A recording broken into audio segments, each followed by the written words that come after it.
So, from one person who is quite wealthy discussing a video to another, today I'm going to be looking at Hasan Abi's reaction to the video that I looked at a while back. I think it was recently enough.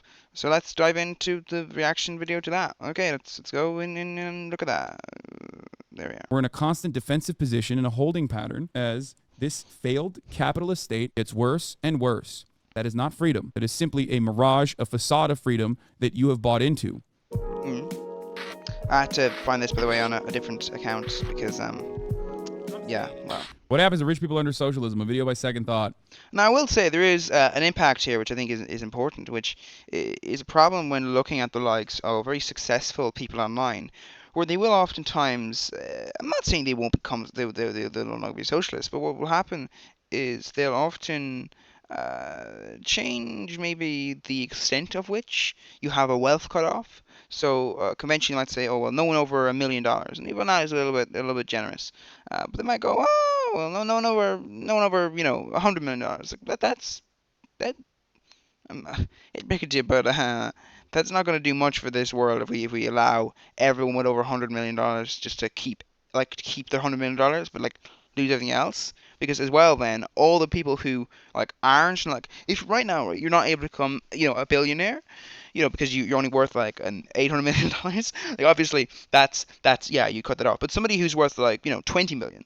Okay, well if you redistribute wealth but allow everyone to keep up to 100 million, then you have this problem of, well, everyone then has this issue where they're going to be climbing towards that. The rich then just, there becomes more rich people, and it kind of just will cause a redistribution, but just you'll have more rich people, just less immensely rich people. That's still going to have a problem. You're still going to have homelessness. You're still going to have issues if you do wealth distribution where you just seize assets of over like 100 million like that. You need to have a low point, like, less than a million, because otherwise, it's just going to be a race for as many people as possible to get to 100 million, and then they won't go over that. And then, of course, you'll still have people who'll shield off their assets off into other places and will break the law. And obviously, if you have laws and you close loopholes, you can then seize those assets, but you do have to realize that you will have to invest into, ensuring that those who will get punished. Because otherwise, if they don't get punished, well, they're just going to keep doing it. And this is a problem which I think needs to be discussed, which is, if you have loopholes, you can close them, but also there will be instances where people will just break the law. And in those cases, what do you do? Well, it's financial crime. Anyway, let's dive into it. Is ripping through the interwebs.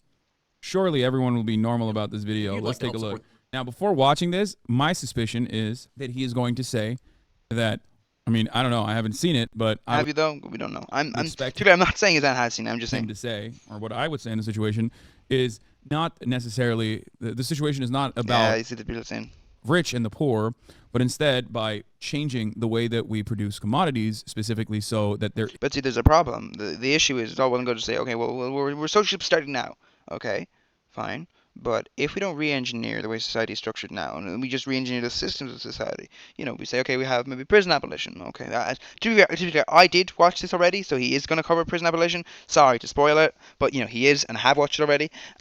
But when you look at that, okay, that's all well and good, but it's a bit of a problem. This is always the issue, which is okay, but if we have prison abolition today, what about all the people who've committed awful crimes, done terrible things? And those people, you're saying, won't be punished for their crimes. Yet the people who have done basically nothing, something like maybe possessing drugs for personal use, but it's over the legal limit, where they objectively they have broken the law. Like it's not that they're innocent. They're not innocent of it, but it's just that it's like it's over the top sort of rulings, that sort of thing, where to be clear, they're not innocent of the crime, but they are in a position where they can sort of say, well, obviously the person who served multiple years in prison for drug possession, while the person who served nothing and actually got, millions, if not billions, out of being super unethical, how is that person allowed? How are they given the same endpoint, and yet the person and that person had to serve that time? There's discussions there, which is the unfairness of that. But I don't. But to be fair, that's always going to happen when you have a more just society. You're going to always have to ask, well, what about people who didn't have that just society? It's the same with like workers. Everyone who's a child born at the time that you outlaw slavery, well, that child is not enslaved, but the person who's in their 80s, who spent their entire life enslaved. Okay, but we're not gonna keep a system just because some people won't experience the hardships that others had to experience. That's not ever a good idea. That's a very backward and conservative ideology of like, oh no, we have to keep things the same because, well, some people experienced it who are alive now. It's like, no. Yeah. But anyway, I'm just saying that there are things to discuss and all that sort of stuff. Isn't, but or the unintentional secondary consequences of changing our economic organization of society will yield a system where there is no need to be rich, and Well, the thing is, though, is that there will always be a problem of people. If ever there is a concept of rich, which there always will be, by the way, if there is ever, at least one capitalist country. Like, let's say every country in the world became socialist, even maybe every single country in the world became communist, except for America, or except for England, or except for anywhere. The existence of said capitalist country, and if you know about the existence, will mean that some people will, you know, they'll see that and they'll go, "Mm, I want to be that position of the person in that country who is very wealthy. Obviously, they don't want to be in the position of the poor person in that country, but the fact that that rich person exists, they will, act on that. And the problem with that, of course, is if you want that wealthy position, and that's one of the reasons people critique socialism. It's like, well, the issue surrounding it is that under capitalism, unethical behavior is rewarded, and it's like understood at least by people who understand capitalism that that is the case. And like, yeah, that's the way the system runs. The kind of best man wins. Of course, best man, and it generally is a man at acting unethically, at exploiting people, wins. The problem with that is that the person who acts ethically doesn't win. And under socialism, the question is, well, what do you do with all your unethical people? You know, if there is an existence of, oh, I can have wealth, I can have power, then you'll always have people who will act unethically and will stab people in the back and will do all those horrible things that you can't do as an ethical person. This brings up the complex thing of there. That's not related to the video. That's related to a discussion about the problems of socialism when it comes to ethics. Because in the capitalism, you can force capitalism because capitalism is based on acting unethically, while socialism is based on acting ethically. And it's a lot harder to protect an ethical system than it is to protect an unethical system. Sort of thing like if you want to break a socialist country, you can just start killing the people who are in the government that protect the socialism and run for election. And you can just run people who are unethical and will lie, and you can run political ads that are just lies. You can do all these things and all these things that are unethical, and you can do all these things. They may even be illegal. You can do all these things that are off the table for other people because, well, you're not basing it off ethics. It's just, you should understand that before you start making an argument. Anyway. The gross income inequality will cease to exist. It's not about like forcibly. Well. Oh, internet doesn't seem to be working. At gunpoint, Oh. stealing money from the wealthy, or even taxing them, as a matter of fact, to degrees that will take their wealth away. With this channel and the deprogram and First Thought, consider signing up for Nebula at the link below. Again, fuck that. No. I'm not quite sure what you meant by that. We'll do Tommy G after this. Nothing. You want the honest answer? Not much will actually happen to rich people under. To be honest, that seems like as I said before, that seems like an awful system where it's like, yes, we're gonna have a veneer of change, but nothing will happen. It is the question of, do you understand basic maths? Do you understand that? Like, obviously, the government isn't just and all that, and you could, change the military budget into, giving people assistance and all that, but that is already done by many countries. My country has been accused by its citizens of having too small a military budget because it just does have a problem where like the military is understaffed, and there is the issue of, well, if we were attacked, what would we do? And there is this thing of, well, we're basically dependent on other nations to protect us, and that's a thing. That's an actual critique where we don't have a very big military budget, and there is massive problems in the military as well. There's loads of exploitation in the military. What I'm trying to say is, from a financial point of view, my country doesn't greatly fund its military. It, pays politicians a great deal, but if we axe that, we could do all these things. But the thing is, we also have a really low tax rate. So if you're saying, oh, nothing happens, okay, so taxes don't increase? Nothing happens? This is, of course, let's be honest, it's just it's an artistic license. Like, Signal will go on to say, like, they will lose a bit of their position, but they won't have a hard life. They'll just have a less opulent life. So it actually, even in Signal's argument, this is not true. But I'll give him perhaps the fact that that is just how artistic license works. But it's not really what is actually said in the video, which is a little bit clickbaity in a sort of a weird sort of keep watching way rather than a click my video way. But anyway, yeah, just not great. But anyway. socialism, they'll genuinely be fine. A socialist president wouldn't make Jeff Bezos eat 100 billion Amazon boxes until his little tummy explodes. We're not going to bring out the guillotines and pull up Forbes on our phones. I mean, there aren't going to be free Rotten Tomato boxes from a local organic farm dropped around town. In a socialist society, a former billionaire or CEO would either stay in their position if their workers think they did a good job. Once again, that's not how psychology works. You can't base a good job off of what they do now. As I said in my original video, if a CEO hired someone who's amazing, technically speaking, that CEO did a good job because of who they hired. But did they do the job? Jeff Bezos, Bill Gates, they're no longer involved in Amazon and Microsoft, technically. They get money off of it, but they're no longer involved, technically. So what's their position? Their position is a shareholder.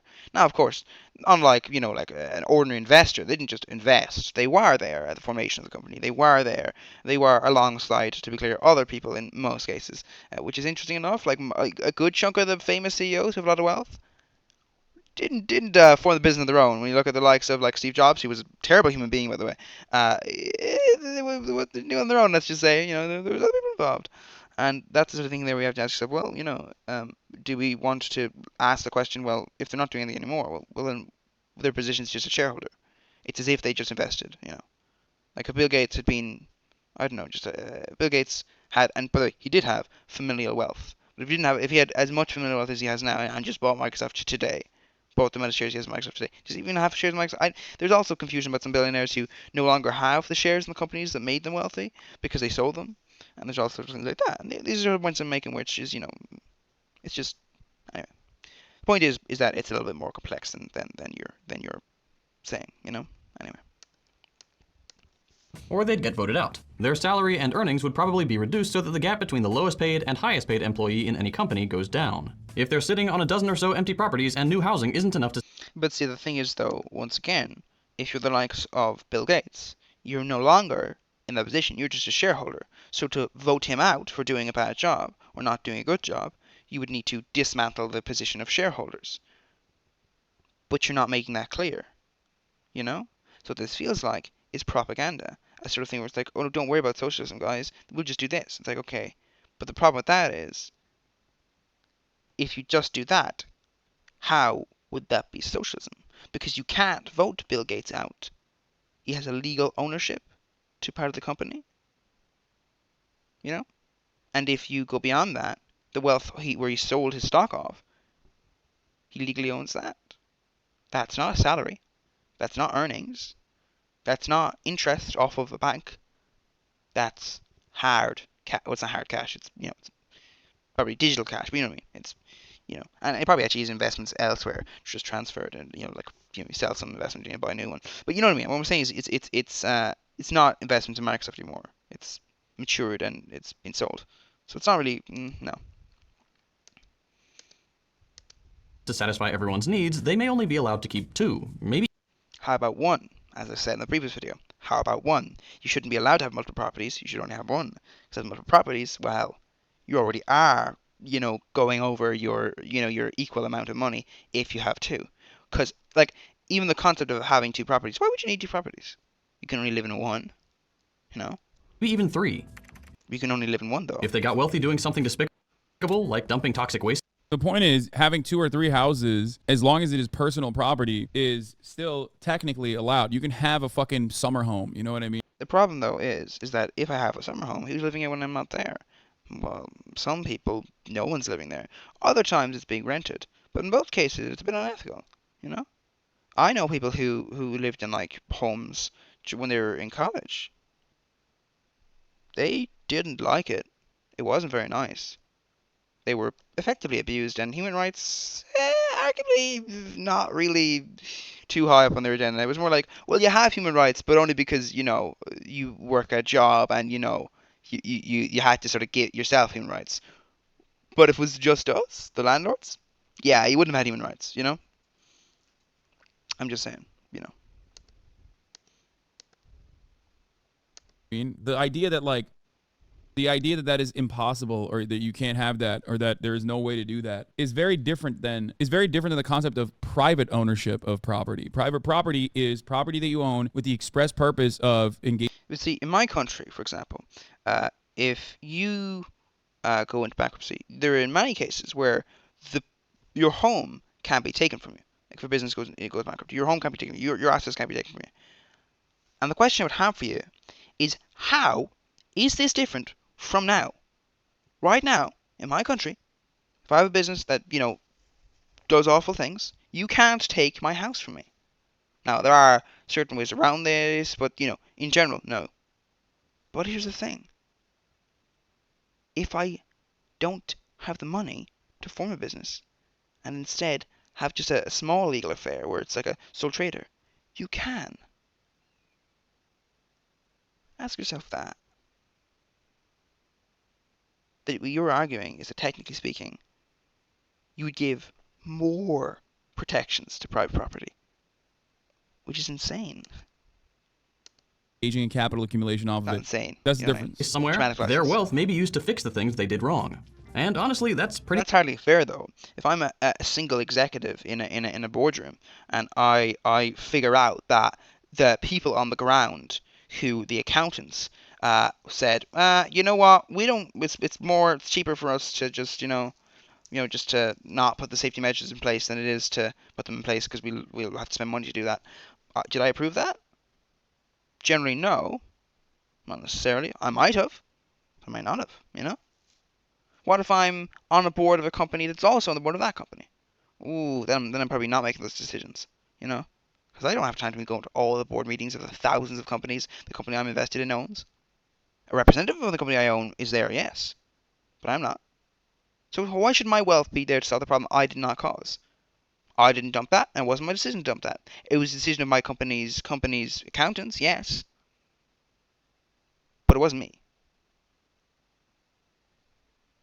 Now, of course, the company itself has wealth. That's when you discuss things. Well, yeah, now the company should pay for it, definitely, yeah. But shouldn't the accountants who made the decision? Who knows? much it. Nothing will really happen to the rich, as in the No, but if you make the okay, first of all, you shouldn't make the billionaire pay for themselves technically, because under an ethical point of view, it's not actually their responsibility. But the company itself, you should pay for it, yeah.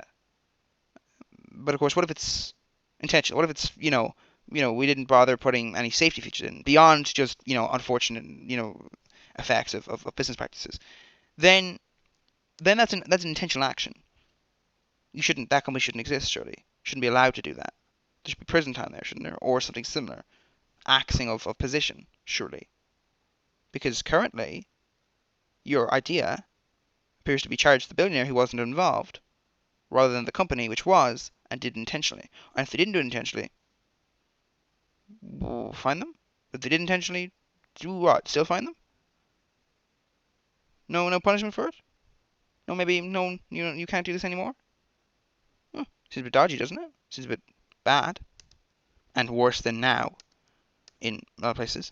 actual people. The category of rich will change, but we'll get How? to that. Will you though? Will you?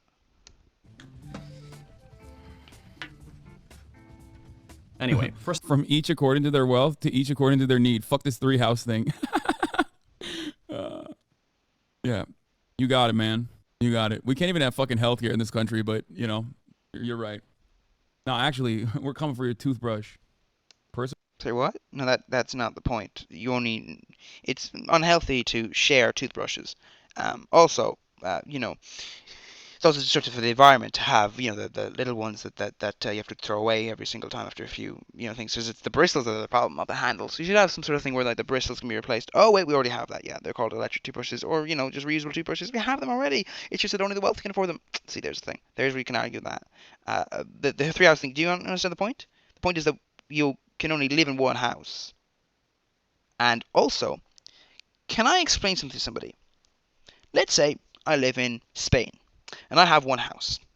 If I wished, under a world socialist idea where I would have one house, I could decide to no longer have that house in Spain and move for the summer to New York.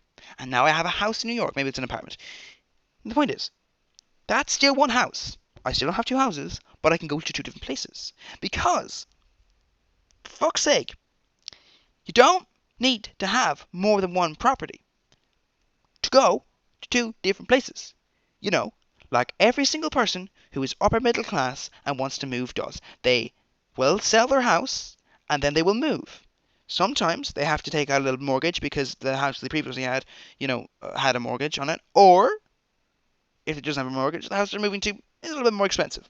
But the point is, we have one house. If it's a social society, you could remove the whole price thing and just say, well, except for like maybe opulence, but like land value wise, it's like, well, living in New York is more, expensive than obviously living in the country of like, I don't know, Iceland maybe, a place where the housing is very cheap, but it's not because of, like it's not because of like deserts or something which is actually a problem. It's just literally because it's not a city, that sort of thing. That sort of a scenario has to be considered. So the whole 3,000 thing, I think that might be just the problem of being a very wealthy person. If you're a wealthy person right here, you might be a little bit like, well, let's put the 3,000 thing. No, I don't think so. Yeah, I agree with the Personal person. house used as a hotel. For some reason, a lot. Sorry. Rush. Personal house used as a hotel. For some reason, a lot of people are worried that socialism means going on a rampage. And the first thing we need to talk about to correct that impression is that most socialists aren't dumb. Every piece of socialist. By the way, never use dumb as a way of saying stupid. This is an Americanism, and I despise it. It really shows Americans are kind of stupid themselves. Because you know where that comes from? That comes from people calling people who couldn't speak stupid. Seriously. That's where it comes from? Jesus, even English people aren't this bad. Sorry to all the English people. Not all of you are bad, but some of you. My God. I'm just saying. Really begin to comprehend that sometimes you're just not true. Also, as I covered in my initial video, the rampage thing doesn't really work because, like, yeah, but if you do like a drug crackdown, you do a crackdown. You arrest all the people, you seize all the drugs. It's kind of a thing that occurs. It's not really that unusual. Writing that has ever existed is constantly emphasizing that individual wealthy people are not the problem. Socialists in general recognize that almost anyone in Bezos' position would do what he does. But no, though, as I covered in my initial video, no, they wouldn't. It's just that anybody who would want to be in Jeff Bezos' position and would be so unethical to land up in that position would do what he would do. That's the point. But if tomorrow Jeff Bezos, as a as a mind, just disappeared into the ether, and I was placed inside his mind and body and power position and everything, and everyone thought I was Jeff Bezos, and I also had access to his vocal cords, so I sounded like him, and I had all the biometrics of him, I would not continue to do what he does. Do you understand that? And a good chunk of people wouldn't. I wouldn't say most people wouldn't. Yeah, most people probably would, but you have to critique the fact that it's not as simple as that. It's that anybody who'd want to become Jeff Bezos, yeah, would do what Jeff Bezos would do. Definitely. Somebody who wants to become a billionaire is is going to do unethical stuff, yeah. But that's not the same thing. You're almost realizing the point, but you're not quite realizing the point. Or at least you are realizing, but you're not explaining it very well. Same goes for Zuckerberg or Musk or whoever you're. Well, the thing is, like, when it comes to the likes of, Musk is a little bit more of an oddity because Musk is like, actually, a terrible human being. As in beyond the capitalism perspective, he's a terrible human being anyway. Like, just not great. Also, Musk wouldn't really be successful in an ordinary sort of, legislative capitalism society. So it's a bad example to bring up because if someone was like, oh, we should regulate Musk, well, they could go, okay, fine, well, let's just have regulated capitalism. You wouldn't require socialism to regulate Musk, you realize? Because Musk is wealthy because idiots and people who know idiots will invest, and then they invest regardless of the reasonability of the company's likely to have value. That's where Tesla is so inflated in value, yet it doesn't really, make many cars. Like, it makes a lot of cars, but not really that many, And the point is, that sort of, oh, the richest man in the world, that elevates it, and people then buy the cars and all this sort of thing there.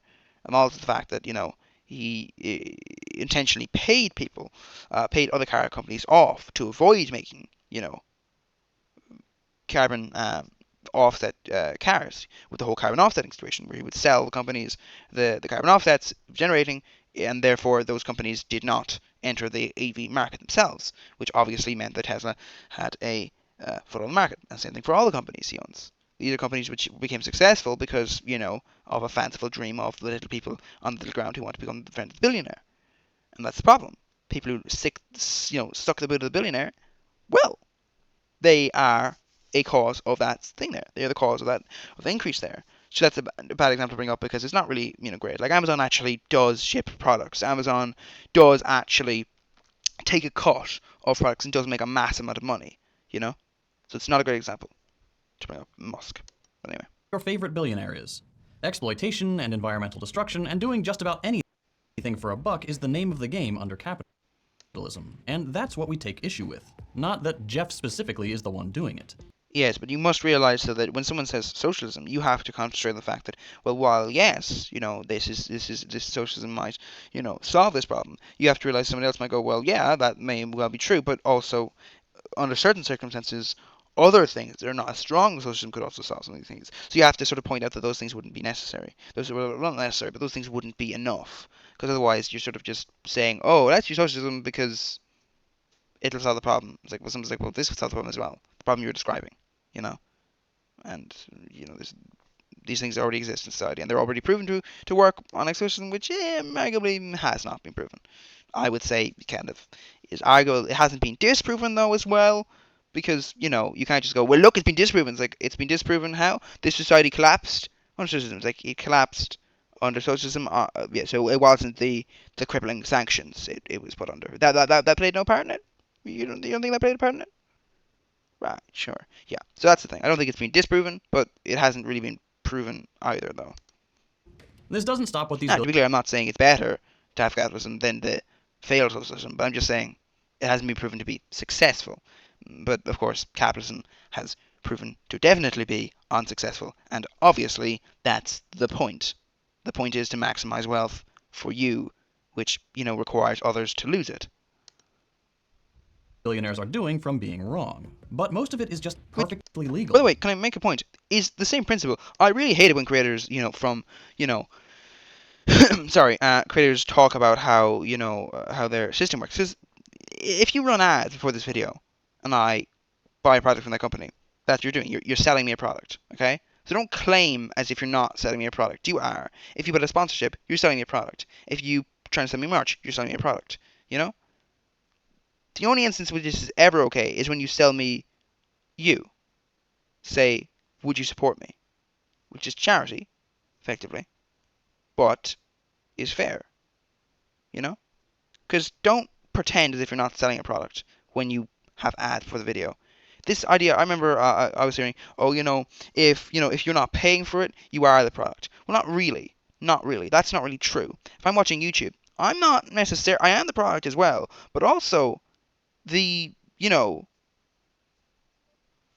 Adobe, Premiere Pro that gets advertised to me before this video, that's the product as well, Because the idea is that at least some of the people who watch the advertisement buy the product, thus giving the company that paid for the advertisement the money, It's actually not as simple as just saying, well, you're the product. Well, no, you're not the product, you are the product, but you're not just the product. The product is also the thing you're supposed to buy. Maybe you didn't buy it, but some people did, So it's a bit ignorant to just go by the place saying, well, you're the product. Well, no. You were the product as well. The company is buying you, but the company is buying your spending power. But then you're buying their product, Like no one's paying just for you just for a weird reason. It's you buy products. Now, obviously, there are instances where people will spend money to push propaganda to you. In those cases, you actually are the product, and that's it. You're not because you will never pay for something. The idea is to convince you of a certain ideology and that sort of thing. That's a different story. But in general, you're not just the product. The product that's being advertised is also the product. Sorry, weird tangent, but And all we'd want to do is change that to put an end to it, not to punish people. Sorry. And all we'd want to billionaires are doing from being wrong. But most of it is just This doesn't stop what these billionaires are doing from being wrong. Yeah. But most of it is just perfectly legal. And all we'd want to do is change that to put an end to it, not to punish people. Just make the awful stuff stop. Most Make it illegal. of us socialists It's a little bit basic, you know. take issue with the system of power and wealth accumulation that is capitalism, not the individuals who Yeah. inevitably end up at the top. To put it differently, there are millions of jerks out there that are just as evil as Musk, but who are basically powerless simply because, under this economic system, power can only consolidate in a few people's hands. And Somewhat true, yes. You know, I would argue. I can tell you're skeptical. Or A certainly. lot of people are worried you about go. what socialism might look like after a century of Red Scare rhetoric. I covered this originally in my original video. This isn't really an accurate way of doing things because it's not the scare really. It's because I'm not a century old, you know. So it's not like I've experienced a century of Red Scare rhetoric, you know. You could have experienced if the last, 30 years were Red Scare rhetoric. It would have the exact same effect on me in the in the direct effect of there's a scare me situation. Obviously, the fact that there's a century means that society structures for all those years before are that way, and the people you talk to that are older than you are there, and that affects it. But it's not a great point to just say a century of Red rhetoric, because the individual people are not alive for over a century, so it doesn't really affect them directly. That's been going on for a century. It's been going on for their whole lives. But anyway. It also doesn't help that past socialist revolutions, just like the liberal revolutions that gave us capitalism, have often been bloody affairs. It's normal to be concerned about that when people like me talk about making fundamental social and economic changes. The history of big changes hasn't often been a series of peaceful transitions of power. It almost never has, because if it has, well then, that was probably going to collapse on itself, I think most historians would which it did, agree that's never been the case. Well, yeah, well, no, not always, but it's been more that you can have a subtle change, but it's more, like that's, if you have a subtle change, it means like, getting elected and all these things, and it means that the power positions in authority are either just incompetent, as in like they're like, oh, it's like, no, I'm not a socialist, no, I'm definitely like you, I'm a capitalist. It's like, oh, yay, come into the club. It's like, I'm definitely, see, I'm their buddy, I'm a capitalist too, definitely, definitely not a socialist. That wouldn't be me, not at all, and that sort of thing. I'm just not really perceiving that, and then having that sort of position there, that would be the effect there, which hasn't really happened that much. But it does have happened, and it's down to either incompetence or a lack of will from the people who are in power. Just like, I mean, yeah. I will point out, though, that there's a tremendous amount of bloodshed required to keep the current system chugging along. Billions of people are kept in artificial poverty when we have enough food and housing for all. True. I mean, there is a certain problem with the food aspect. Like, obviously, if you're an American, you shouldn't be hungry. In fact, if you're American, you probably should have food waste. Like, America produces more food than it needs, so there actually should be food waste. The only issue is other sides of the world, where there is a problem with actually accessing food. You'd have to ship it to them, because they can't access it. So there is enough food in this world, by the way, I think we produce food for, is it 10 billion people? So we have food already produced, but it's just we need to get it to them. About half of the world's food gets dumped. You might have noticed that we have more than 5 billion people on this planet. So gives you a little insight into how many people are lacking in food. Enough jobs that need doing so that no one needs to be unemployed. Enough resources this to provide... actually isn't really a great example because, as covered by like automation, you see this a lot interestingly with a lot of people who are part of the writer's strike and actors strike, where they do appear to be unwilling to discuss the possibility that writing could be done by an AI. It's very odd. You go, I don't really agree with a certain amount of people who would say, oh, it can never be done, because I don't think that's really true. I think it could. I think the act of writing could be done by AI. Not now, of course. Currently, AI is fucking awful. But in the future, I think AI could write the scripts like that, and I don't think it is beyond the realms of belief. And the same is with a lot of automation. Like, there's many instances where people have said that, automation could be done, but it just isn't done because, well, that would,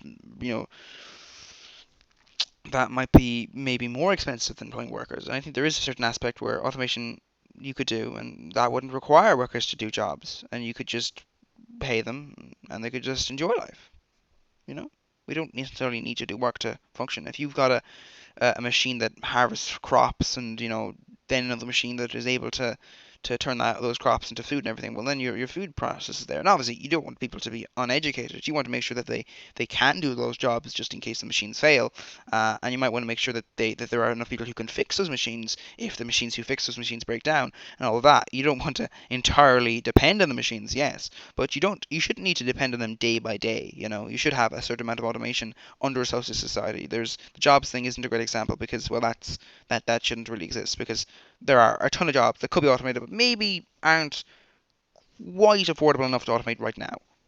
But under the socialist economy, you could just do that, and obviously a bit better. So yeah, not great there, but anyway, that's just a small error. Provide everyone with healthcare and education.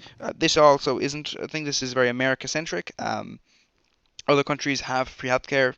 You can take from them, and it always is a dodgy thing when arguing for socialism based off America, because somebody can return and go, well, I know healthcare is a problem, but we don't need to go as far as socialism to solve this. And it makes your argument null and void, because you're effectively arguing for something which someone can return with, well, that's not socialism. It's not even social democracy to have free healthcare. It's a basic. It's actually a basic from a capitalist perspective. Even, by the way, high wages is technically a basic from a capitalist perspective. Because if I'm an employer, I want people to have high wages. I don't want my employees to have high wages, but I want everybody else to have high wages. Because high wages leads to a lot of spending, And that's the thing. That's why you see a good portion of people are like, no, I support that. It makes sense if you're somebody who is like, I want there to be a government subsidy. I want there to be a basic, a UBI. Why? Because if there's a UBI, it means there's increased spending, and you get that money back into the economy. You get that money back flowing. All these sort of things going on here, and that occurs there. And you have to ask yourself, well, if you're that business person, well, yeah, it makes sense. So it's not really a great argument to argue this because that can be returned with, well, we don't need socialism for that. But anyway, moving on. Hundreds of thousands of protesters are brutalized by police and army forces when they complain that life is too expensive and the air is getting unbreathable. Not to mention how gruesome wars are constantly waged. Once again, not necessarily an aspect of capitalism. You could still technically have a form of capitalism that doesn't do that. For the profit of a few defense and oil companies. Yeah, but also capitalism has run in a society where, oil companies and defense companies don't exist and they're all state-run. That has existed, so. But even given all that, it's still perfectly normal to be worried about the possibility of additional violence. And that's why I want to make this video. What I want to clear up is the false idea that violence against the wealthy would be a part of regular socialist society, because it... Well, it wouldn't be regular, would it? What I'm trying to say is, if you get all the wealthy, put them in a row, and shoot them multiple times in the chest and head, well, that would be extremely violent. But it would only be once. It would be sadistic to have continuous violence against the wealthy, and also wouldn't make much sense because it wouldn't be wealthy anymore, would they? It'd be very weird to go, oh no. On a regular basis, we bring Jeff Bezos out, we attach him to a little a machine, and we electrocute him multiple times. What's that? Well, yeah, we do let him keep his money. Why?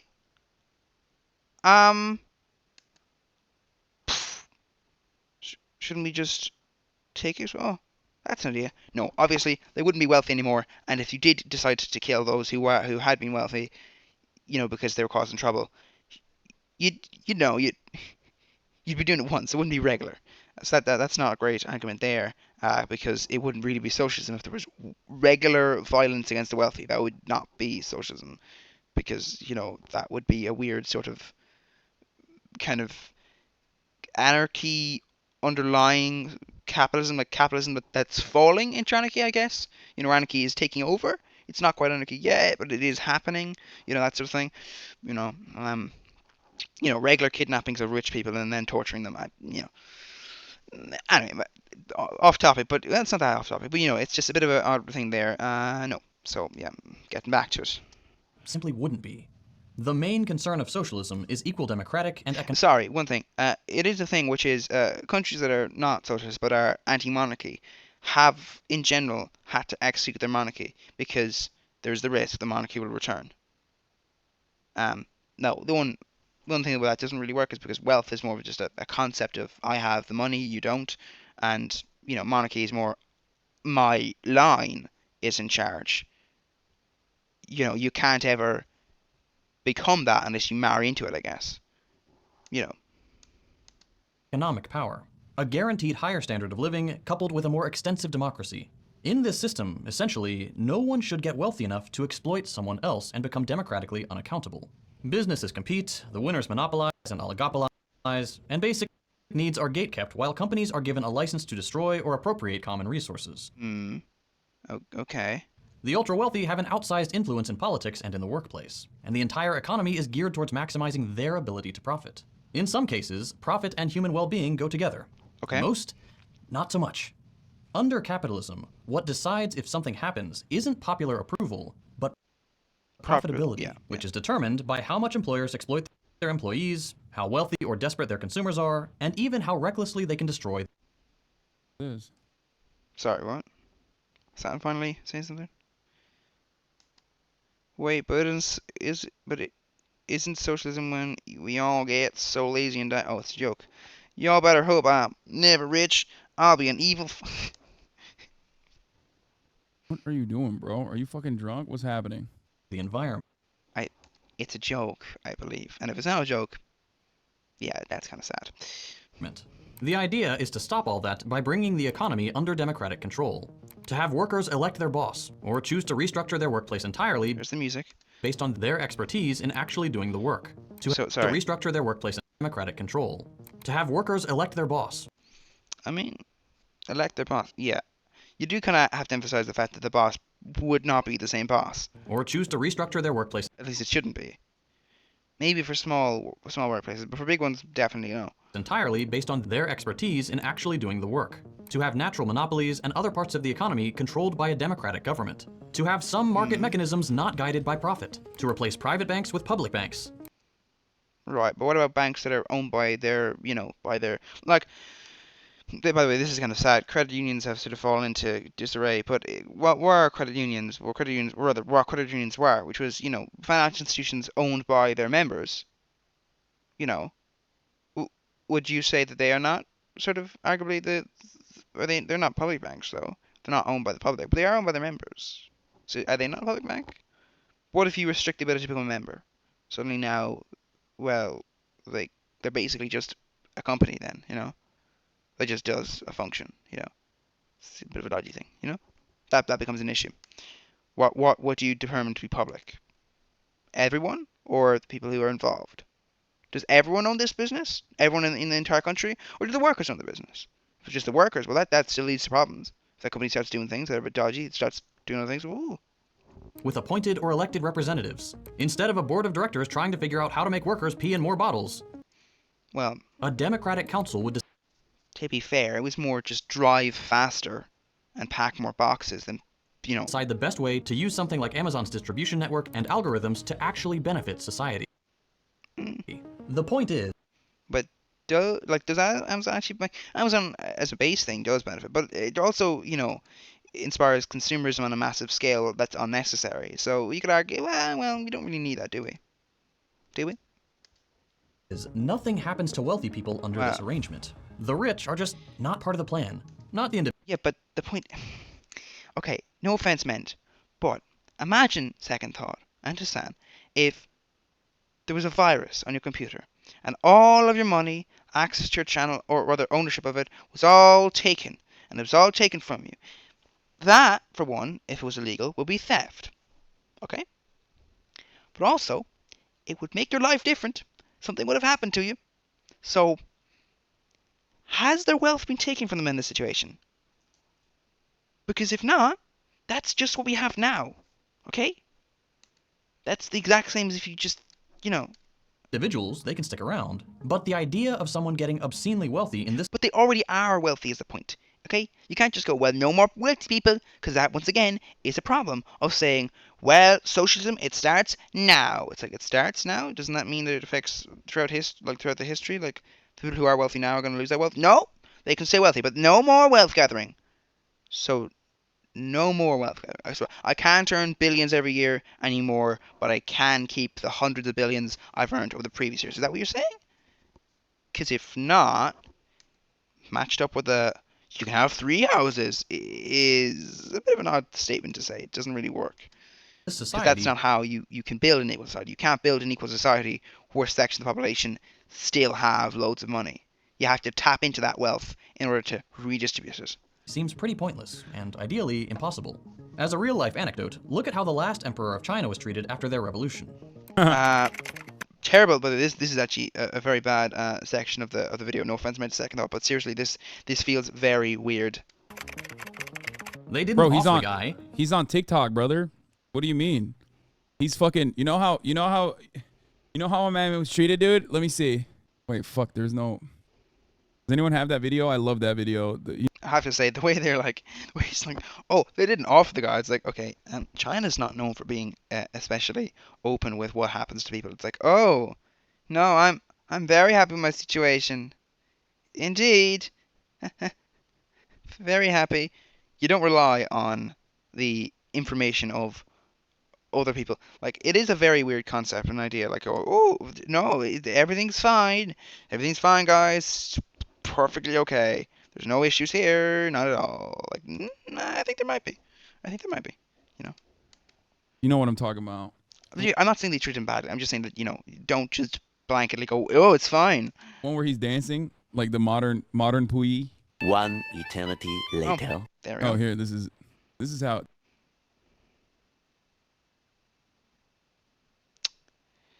Well, I won't blame YouTube. I'll actually blame copyright. Oh, by the way, it's kind of interesting. When I hear like as a person who reacts to copyrighted content. By the way, all content that is owned by a person that is not determined by that person to be fair use, not fair use. Creative Commons, is it? Yeah, it's Creative Commons, I think. Or public domain. No, public domain is when it goes out of copyright. Creative Commons is where you allow people to use it even though you could claim copyright. When someone makes a piece of content, it's copyrighted. Anyway. Sorry for that little brain hiccup there. The point is, as a person who reacts to copyrighted content, I will make one point very clear. You cannot say blame YouTube. YouTube is simply enforcing copyright law with a little bit extra added on, from time to time, where like you actually do own something, but somebody's able to claim it. It has issues there. But the point is, you blame copyright laws is to be in existence because they are entitled for you to not have that. You aren't allowed to have that. That's not, I like it's amazing to me the number of people who just don't understand fair use. They don't understand that fair use is actually not like a thing you just can do. You can't do fair use. Fair use is a legal defense. So, everything breaks copyright law until a judge says, nah, that doesn't. Is my point. Anyway.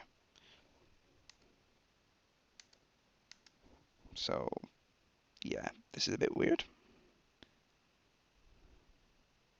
He's got anime cutie pies all around him. What the fuck? Are we really weird. pretending they look alike? Really, dude? Like, is it racism? Are we doing xenophobia when this guy's entire account is dedicated to? First of all, we're not pretending they look alike. We're pretending that it is him. Okay, and it is ridiculous to be like, wow, dude, I can't believe how xenophobic these guys are being when like. This Chinese man's entire fucking account is dedicated to making that comparison himself, okay? Like, what are you going to cancel a Chinese guy for having fun with it? I mean, depends. Is it not true to say that China has a different TikTok to the rest of the world? I believe it is true. In which case, well, they're broadcasting to the rest of the world, not China, so... Crazy. White leftists in America... When did I say it was racism or xenophobia? I don't know. I can't tell if you're like why did you come at it like with such strong opposition over here? Unless you were just like actually also joking and saying no. Yeah. Apparently, at this moment in time, Hasan couldn't understand jokes. That's actually him. Are we pretending that they look alike? Anyway, yeah, that's Puyi. That's what happened to him. They gave him a re-education. Terrible, by the way, use of language for China. Like they gave him a re-education, just like the Uyghurs, a re-education. Just a fun little re-education. I know you can't hear me, to be clear. I mean, like, it's just a terrible word to use for China. Because, like, first of all, China, arguably, at least now, not a socialist country. So, it's like, we should do socialism, and let's pick a country that had just completely abandoned it and just was like, yeah, socialist. Let's just give this private company billions. It is different, to be clear, to America. It's not the same, freedom of capital as America, but it's not socialist. So it's not a great example to pick up. And also, re-education is a terrible word to use for China because China has done some seriously unethical things via re-education.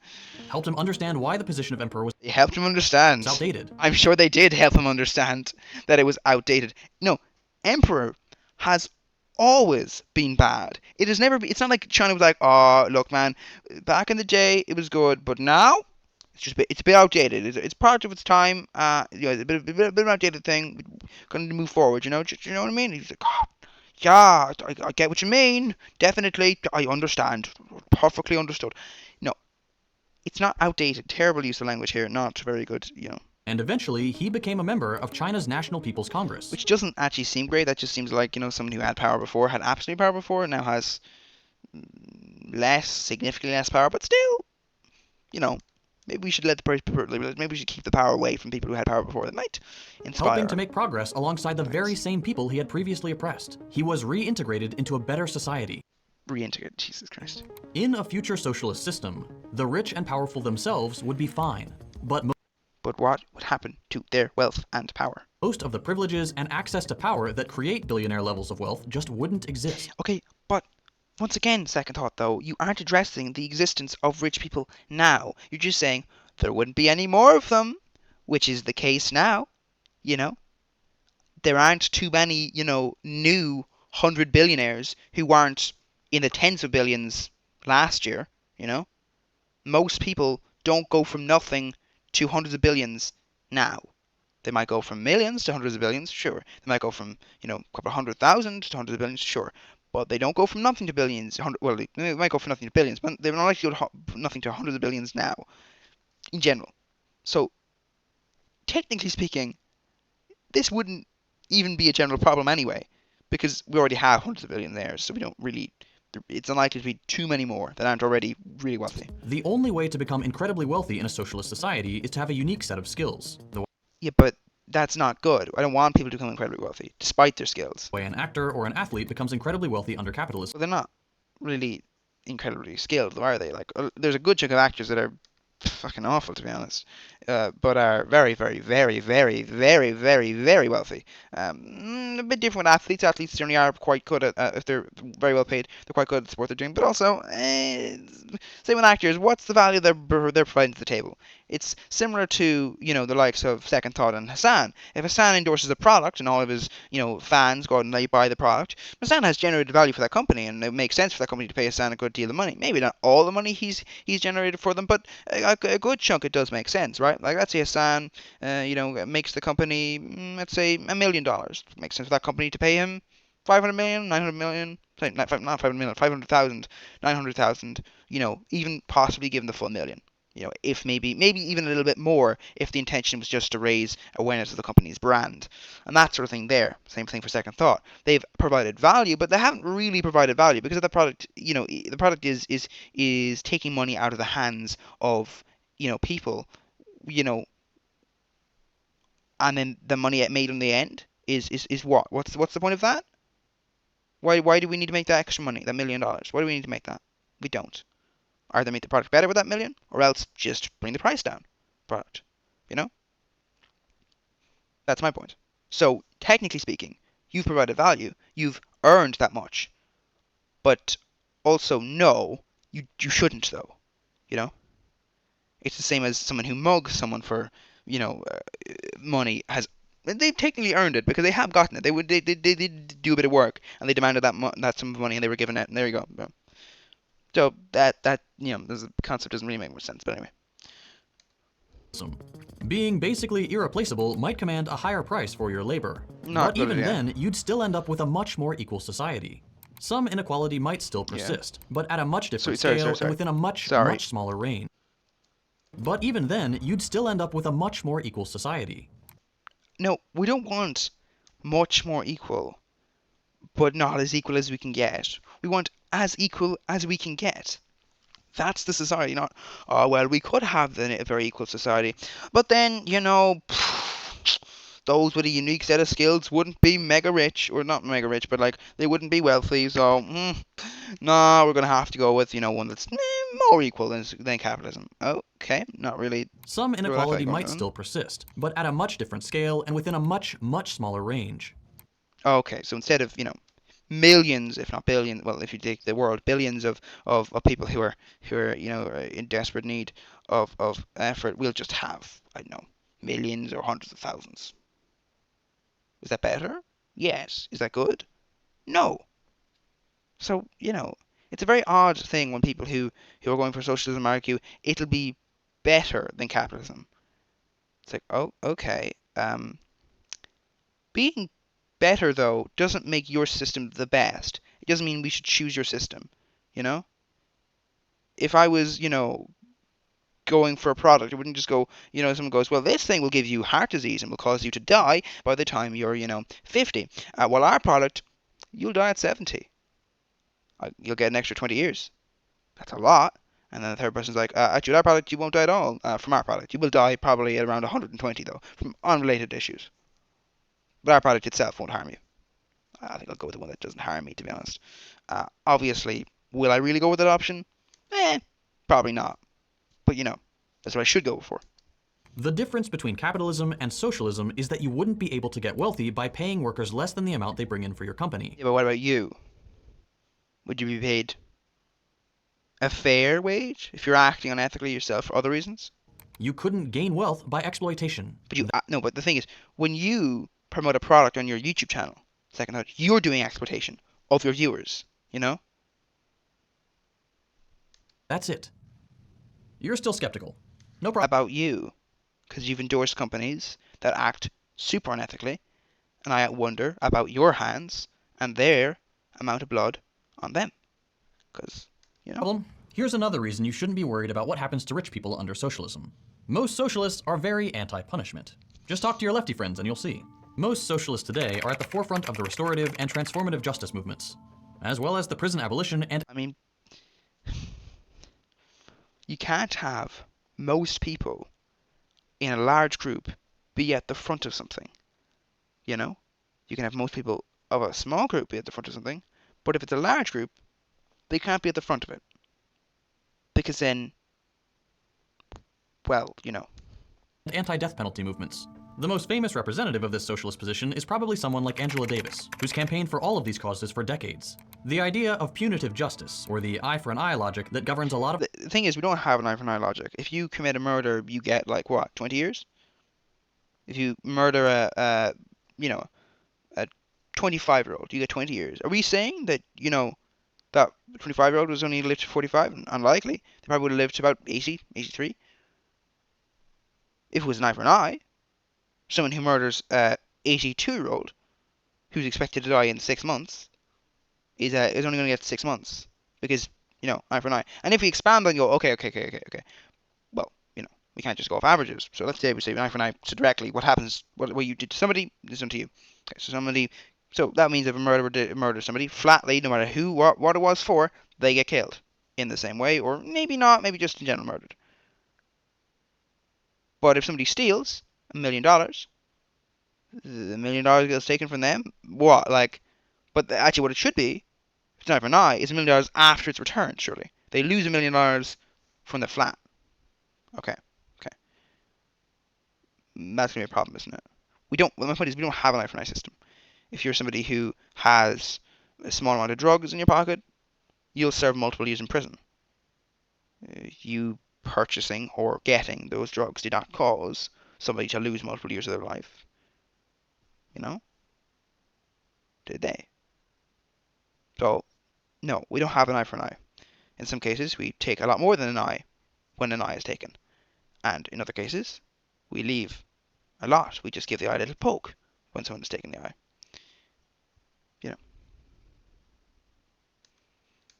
Of our justice system today is deeply unpopular in the modern left, and one of the things that socialists are adamantly against. In parallel to Not all socialists. socialist ideas about changing systems, we would much rather make crime less economically necessary or less enticing by ensuring everyone's needs are met unconditionally. But the problem is the billionaire who, and I've seen this. I've seen where, like there was I have people I know who they didn't fall victim to this, but people who were next to them, they bought a house.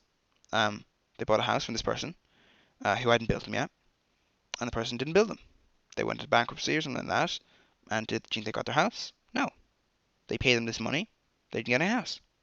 They were left in debt without a house. Ordinarily, you buy something you actually don't want in the end, well, you at least have that thing. And if the thing is worth that value, you can sell it. And even if there is a little bit of a depreciation because it isn't new anymore, you lose a bit, but not a great deal. But in this case, they effectively paid for a house, but didn't get one. There's nothing they could do in that situation. That was because that person wanted money. They had money, they wanted more of it.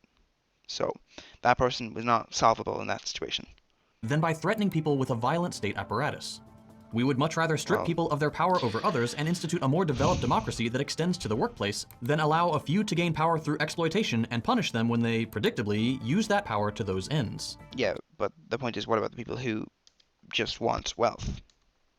You need to address that question. Socialists promote structural change first and foremost, and are against punitive justice as a way to solve structural issues. The idea that this would just not apply to those who happen to be wealthy is possible, but realistically very unlikely. And of course, this isn't to say that a socialist society would be without the means to punish people who commit crimes. Historically, after every revolution, there have been elements, often funded by one of the capitalist powers, that tried to undermine the socialist project through acts of terror. This wouldn't be acceptable in a socialist society any more than it is in a capitalist one. Those people would still face the consequences of their actions. What actions? So not what actions, what consequences? Whatever those consequences are determined to be. Okay. You can't just go, oh, look guys, it's fine, rich people. What? Like you haven't appeared to say, all you said is that they won't get paid any more than the average worker. And seeing as most of them aren't workers and are naturally like just owners, they wouldn't get paid at all. But their wealth, are you going to touch their wealth? No. You're going to not punish them, except maybe you will if they do things, but the consequences will be made up of what? Later on, whatever the consequences will be. To be fair, I'm seeing this as, if I was a rich person, I'm going, is either a very good thing, you're going to let me keep all my wealth, and nothing will happen to me, or wealth, not going to discuss that, and, you will have some consequences. What consequences? Who knows? But on the whole, the goal of socialist justice is to be... It is always funny when capitalists talk about like socialist transition and the inevitable violence, and they become the most like ridiculous across the board humanitarian anarchists in that very moment where they're like, well, any kind of transition to power requires violence. Like, what do you mean? And it's like, okay, so do you think the current system is violent? Like, is it violent for the majority? Do you recognize that then? Because it's always the same projection, right? It's the same principle behind white people fearing being the minority in America because they... I mean, yeah, the whole thing of like, well, there were those people in the minority, look what happened. What? Wait, what? What? know what they've done to minorities in the past, and what if minorities will enact the same kind of violent retribution against them? I mean, my response to that is, well, what happened to women? Women have been a majority in multiple societies, and they've still been oppressed. So, power structures probably won't change. Well, what if they don't? I saw this before. No, I literally mean, even if white people in a nation fall to like 40%, they still, if they want to, will have majority power most likely. Because when you are in power, you make the decisions as to how power is divvied up. It means that you can structure the world where even if you fall, the people who are the majority still can't vote you out, still can't vote their people in, still can't do change. So the only way for those people to actually change things would be, of course, a revolution, something like that. And that's the point there, And that's my point, where you do have to ask yourself the question, well, it doesn't necessarily mean anything, because you probably shouldn't be concerned at all if you're a white person, because if you want things to be this way, you can just, you can keep things the way they are now. You needn't worry, because women had the same situation. They were a majority, but didn't have power. I saw this earlier. To be fair, I'm not saying that should be the case. I'm just saying if you wanted to, as a white person, you shouldn't be concerned if you're a white nationalist, because things will be okay for you if you want them to be. God, this sounds as if I'm going for it, and I'm promoting this policy. I'm not. I'm just saying, The other day on Twitter where someone was talking about these fucking sad is what I'm saying. ghouls on the right who were like talking about how the guy who wanted people to recycle got fucking violently stabbed in Brooklyn, and they were celebrating it. And then Jesus, that's a bit odd. after they were done celebrating it, like yesterday, they were now talking about how like, well, they actually deserve it. These leftists deserve being punished this way because they hate us in the same exact way. How dare you? And a comment on that that stuck with me that I also regularly mention is that yeah, I fucking hate right wingers. Like it's not a secret that I hate right. Not all right wingers. I don't just like all right wingers. Some right wingers I find distasteful and horrible. Wingers. It's not a secret that I hate reactionary people. It's not a secret that I fucking hate fascists. But I still want them to have healthcare. I still want them to have education. I still want them to have a comfortable existence. Right? I want to make it so that the material conditions are so well for them that it's virtually impossible for them to still maintain a position that they're like violent reactionaries.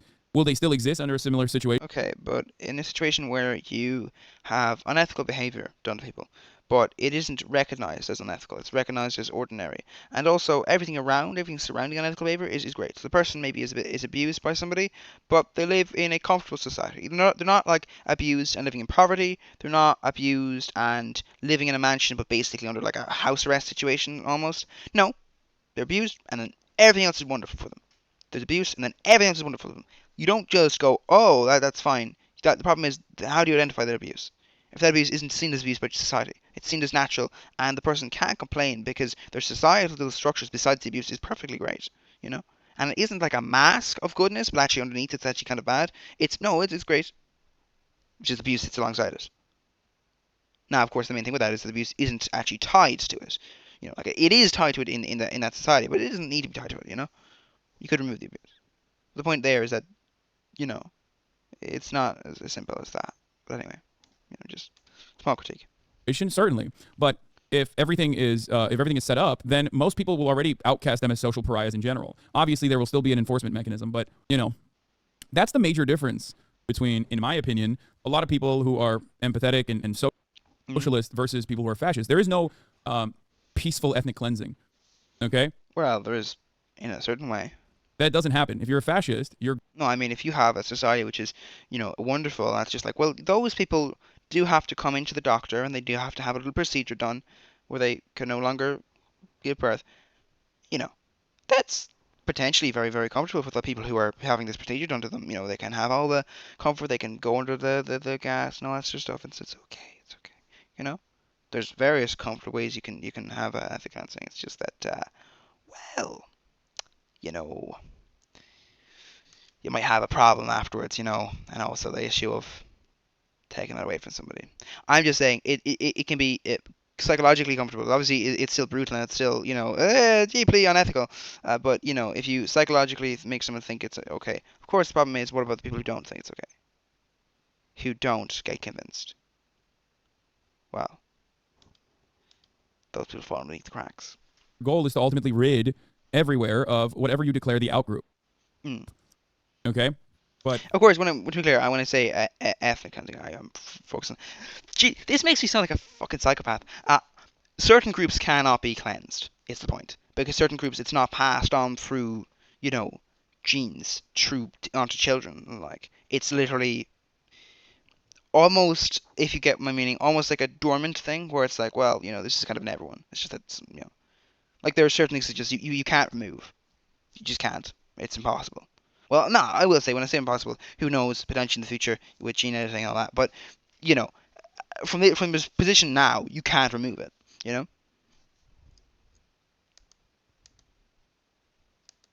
under a socialist organization of the economy, it's not supposed to happen. There is no ethnic cleansing in that structure. There is no outgroup that needs to be violently purged. True. Don't forget that going back to being a worker is a fate worse than death for some. Yeah. The point is, there is no outgroup in that structure. Well, the only difference though is if you see your society where there are people who are working a job where they're paid like 20 quid an hour, that's a very highly paid job, that's maybe twice the pay of in many countries. That person is, from all perspectives, doing very well for themselves, but they're not in a good position. They're living paycheck to paycheck. They're living with not very great food, all this stuff. Maybe they're able to gain a little bit of happiness, but You don't like that position. But the point is, that's not the position you're going to. That's not the position you're heading to. You're heading to a position where you're worth hundreds of thousands, probably. A lot more than this person's worth. So, you know. There's no outgroup in that structure, and there violence does not need to happen in that situation at all. Sorry, wait. There's no outgroup in that structure, and there violence Not necessarily. Some definitely will. does not need to happen in that situation at all. It does not. Violence, however, is oftentimes a historic constant, but I won't stop pushing for an ideal transition. You know what I mean? How do you tackle the argument that we are idealists? What do you mean? You need idealists. I don't think that's necessarily a bad thing. Like, oh, it doesn't work in practice type shit. If people claim that it doesn't work in practice, then they're just objectively wrong. I think that How? capitalism was useful historically, and it has outlived Wait, how? its usefulness. But those who brought about these changes, who at least sit at the top of the structure, refuse to let go. Capitalism is a system Why would you? that necessitates. No, why would you let go? No, seriously, honest question. It's all well and good to say, oh, the rich, oh, no, don't worry, nothing bad will happen to you. Except, as said, people, like, as said, while I did argue that, you won't go to a position of a worker now. You'll go to a position of an average worker in the future, which that wouldn't be. I don't mean like the actual future. I mean the future of a socialist society, which would be, wealth in the hundreds of thousands, not necessarily plural, but a lot more wealth than the average person has now. And when I say average person, I don't mean average person including the wealthy. I mean average person as in pick a random person. Um, the ordinary worker. You're not coming to that level. But the point is, they are still right though. Coming to a level is losing a lot for a billionaire. Is losing a lot even for a millionaire. If you're Hasan, coming to an ordinary worker's level in a socialist society, not even an ordinary level. No, I mean I'm ignoring an ordinary worker's level now. I mean an ordinary worker in a social society would be worse for him. Would be less financially lucrative for him. Would be less. There'd be less money. There'd be less everything. All that would there'd be less of that. And you have to be honest about that, and that's the point. So yeah. Necessitates violence for its own maintenance. There is no way that this structure holds together, this unjustifiable structure where the majority serve the interests of the few, the tiny minuscule minority, without a constant flow of violence. It is inherently less violent to evolve out of this economic organization. I mean, yes, but there is the whole thing of, well, if I have back-breaking work, but I enjoy it because it's good, hard, honest work, it's painful, but I don't need to take drugs to underline the pain. I have an ideology that goes, oh, this is good. I'm getting work done. This is nice. This is fun. This is good. That underlines the pain. That removes the pain. That makes my work happy and make me happy with my work, even though I'm being underpaid. In that situation, there are multiple people who have jobs like that. There are many people who don't. There are many people who do. In those cases, you have to ask yourself, well, from a happiness point of view, from a violence point of view, well, sure, the person is being exploited, sure, that it's backbreaking work, sure, all that, but, you have to be honest with yourself, like, well, it's, arguably speaking, it's not exactly, is it violent? In a way, yeah, but also, arguably, if you made everyone's ideology that, then, To a better one. $1 million mansion. They want you dead, cock behavior. You wish the outgroup is the group that wants you out. Sorry, fake socialist, $1 million mansion. Yes, I am a fake socialist. Okay. Now, I will say, Sanders is not necessarily a fake socialist. There is obviously arguments from likes of Dark Viper who say, well, obviously if you react to content and, from content which is from smaller people, then surely you are then taking their wealth away.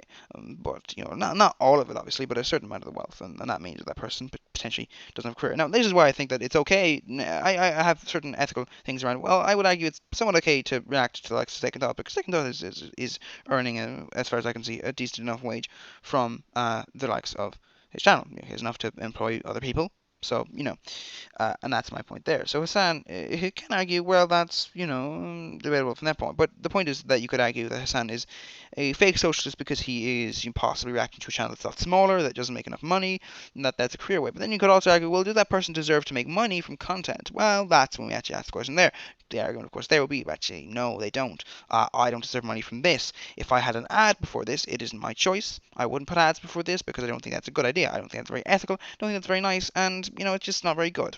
Now, obviously, you might buy before this if you thought no one's going to buy the products. So if there was an ad before this, please don't buy the products. If there's an ad after this, don't buy the products. Don't buy the products. Just clear. If ever you see an ad on YouTube, do not buy those products. Sorry, YouTube, but I have to say it. This video is not going to get any views, is it? The point is that my point is that I'm trying to make is that at the end of the day, I don't think Hasan can be called a fake socialist from watching YouTube videos, but you could call him that, and I also think you can be a fake socialist because you earn loads of money. Yeah, you would be a fake socialist, obviously, if you argued that you were entitled to the money. You would be a fake socialist then if you're like, no, no, no, I deserve it. You'd be a fake socialist if you put ads before your videos, if you put sponsorships into your videos. You'd be a fake socialist if you, demanded money from people despite the fact that you already are earning millions every single year. But if people choose to subscribe, that's a different story. Now, obviously, the point is that does ask people to subscribe, or they will have to see the ad at the top of the hour. But there's that's a problem there. But the point I'm making at the end of the day is that this is an issue. This is the problem of seeing the likes of us saying this, and it is to an extent true. Hasan is a fake socialist somewhat, but you have to ask yourself: has Hasan in this instance at least said that he would get to keep his wealth? Because if he does, definitely, yeah, fake socialist. But if he doesn't, if he's willing to understand that some of his wealth is going to get taken away, then yeah, not really. Okay, I am. I'm also, sorry, another thing. $1 million mansion. Technically, his mansion is only $1 million because it's more than $1 million. It's multiple millions. But it's only worth that much because of the location, not because of the actual like size or substance. It would only be worth a couple $100,000 if it was like in the middle of nowhere. So that's just a small critique there for people who talk about the value of property in relation to socialists. In relation to location. It is, to be fair, one of the valid critiques of Hasan is, why did you move to LA? Why not go elsewhere? You didn't need to be in LA, but there's that. But anyway, that's the point for me there. It's just a little critique there of the system, because it would only be worth a couple $100,000 if it was in the middle of nowhere. I love capitalism. Okay. Now that's not being honest, though. That's not being good and stuff. That you're not taking the point in. You can't joke around with someone's point and then react to another person who may well be joking with a ban. Does that make you happy? Not a ban, sorry, a suspension. Now listen to my words as a capitalist then, okay? I'm a very successful capitalist, right? Think about that. If that's the case, you should respect me, right? Well, are you, though? I mean, you're a very successful capitalist, but not really. I mean, there are people who are significantly wealthier than you. Like, if you look at your wealth, like they're capitalists who are worth thousands of times more wealth. They're thousands of times more wealthy than you are. So, really, are you? Like 1,000 U's is not enough to match up against one of the biggest capitalists. So, are you a very successful capitalist? Really? And of course, the problem, of course, is that you got your wealth off of Twitch and YouTube, which are other capitalist bodies. So in a way, it would be the equivalent of an Uber driver getting paid millions because Uber, was like, we'll give you a percentage, and then just started charging millions for some like high class celebrities who were like, well, you can afford it, so you're going to pay loads of money. That's a bad example. What I'm trying to say is that, technically speaking, you aren't really a successful capitalist. You just won the lottery of, the same as, if Disney decided to pick you for, a movie, and then decided to pick you again for another movie, and decided to pick you again for another movie, and basically made you a star. You didn't actually become successful off your own initiative. You became successful off of other people picking you. Now, to be fair, unlike Disney, although arguably now a little bit different, you were picked algorithmically, probably not intentionally by the likes of Twitch and YouTube, but you were picked algorithmically, but that's a little bit different. And you can't really say that that was your work, because in many cases the algorithm is a little bit more complex and is, of course, still a lottery. The algorithm has multiple people who are exactly the same to pick from, and it doesn't want too many people of the same copy, because if it does do that, then it's going to oversaturate the market. You don't want to have multiple copies of the same person, because then people get annoyed and they get sick of it and they leave. So you want to restrict the market, and that's the beauty of YouTube and Twitch. They control their own market. You come to YouTube, you come to Twitch, you're coming to the market, and they control the market. The equivalent of a government saying, well, we don't want to have too many cheese sellers in the market. We would also like to have people who sell meat. So bye-bye, person who sells cheese. Unfortunately, you don't have a license. And that's the point there. So technically speaking, Stan, you're not really a successful capitalist. You're more just a very successful employee of a company, but also not technically an employee, similar as I said to Uber. While you're not technically an employee, you effectively are. Right? You should respect my authority. You should respect me. You should respect the incredible industrious nature of myself. Not really, though. You should respect what? Twitch and YouTube are picking you as a person to promote? a beacon of prosperity that you want to be like. If that's the case, and yes, by the way, it's a $3 million mansion. Fucking get it right, piece of shit. Okay. Technically, $1 million is like. Okay. If bigger the number, better the person. If a richer person is actually, better than a poorer person, then why don't you fucking listen to me then? But the thing is, though, is if I listen to Elon Musk, I'm listening to somebody who's worth like thousands of times more than you are, which means that their advice would be worth thousands of times more than yours is. Just saying. Doesn't really work because they're people far richer than you are. Anyway. Be more restorative than punitive. I'm just saying their argument would still work technically because you wouldn't be able to argue that. As we saw with the example of the Chinese emperor. I get that all Not a great example, but yeah. this conflicts with the popular ideas most people have about socialism. But let's be clear. Don't mistake eat the rich sweaters for a policy proposal. With so much violence committed by capitalists and Policy proposals are often a bit odd in the words they use. Often, by the way, to get around media attention. To like, no, that's not what they're saying. Read the bill. It's like, yeah, I read the bill, and buddy, I have an education in society and politics, and I know that that is not all you do. You don't take a bill at face value. You also read underneath it on what it can do. If a bill gives, certain powers to the army, you don't go, oh, what? No, it gives them certain powers. Like, yeah, what powers? Certain. But what? Like, you gotta tell me, otherwise it's just unlimited powers, is it? their institutions against the working class and the environment. It's understandable that anger will bubble up and find its expression in edgy slogans. But as far as solutions to capitalism's violence go, eat the rich isn't one of them. Eating the rich without changing the system that reproduces unaccountable billionaires isn't progress. It's just a funny quote. And just in case some of you try to misrepresent what I'm saying, none of this is to say that disruptive protests are illegitimate or anything. Of course, as I said in the previous video, if you protest and you do nothing, like, well, let's just say, like, if you protest and you have your little sign, you have your little sign up there, you're going, we should not, build oil plants, we shouldn't build coal plants, we shouldn't be buying oil, and then the government will go, oh, okay, all right. How big is the protest? Oh, 100,000 people. Across the country? Or just in one area? Oh, it's very concentrated, isn't it? Oh, well. I guess we're going to lose that seat then. Boom! Don't care. Why would you care as a government? Why would you care? Just a thought. You have to consider that at the end of the day, protests are only as good as the people behind them, and will those people do more than just protest? This is why protests are taken into account, because you say, well, the person who's protesting, will they get into politics? Will they get elected? But if you're just protesting, and politicians go, ooh, let's see where this plays out, and then they don't lose any seats, or they lose not too many seats, and they still have the majority, they go, well, we don't care then. And now what we're going to do is we're going to demonize you. Civility and non-violent protest are a sacrifice protesters make. To go in front of armed police forces and refuse to punch back. No one should demand from those who are oppressed that they wouldn't go in front of them. You just, enter their homes in the middle of the night and shoot them. Sorry, was that a little bit violent? I apologize. It's just history behind my country. We dealt with police who did certain things in a different way, should continue being oppressed to stay legitimate and valid. This video isn't some kind of condemnation of all violence or an appeal to complacency. I'm simply clearing up the false idea that daily socialist operation depends on punishing the rich, like many pundits seem to imply. What a cringe slogan.